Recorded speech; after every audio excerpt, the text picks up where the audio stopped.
Sunday, pork day. Siguro alam mo na yung lulutuin ko. Isa to sa pinakamadaling luto sa pork. Sa pangalan pa lang ng nilaga, ilalaga mo lang yung karne. Depende sa trip mo kung gaano kadami yung sabaw. Tsaka papakuluan ko siya ng 30 minutes. After nun, bago pala matapos yung 30 minutes, tanggalin mo muna yung mga impurities na tinatawag nila.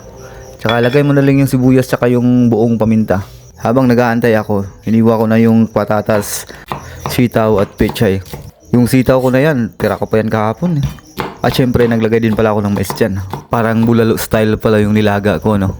After 30 minutes, sunod mo na yung mais tsaka yung patatas natin. Tsaka additional 10 minutes naman. After nun, nagtimplahan din ako ng pork cubes tsaka yung asin or patis, depende sa gusto mo. Tsaka ready mo na mamaya yung sausawan mo na patis tsaka sili. Kaso wala akong nabiling siling labuyo eh, kaya yung siling green na lang yung nilagay ko. Palag-palag pa din naman. Medyo struggle din pala mag voice over pag nakashot na, no? Haha. Ako si Kera. Welcome sa Takot Magutom serye. Tara, kain!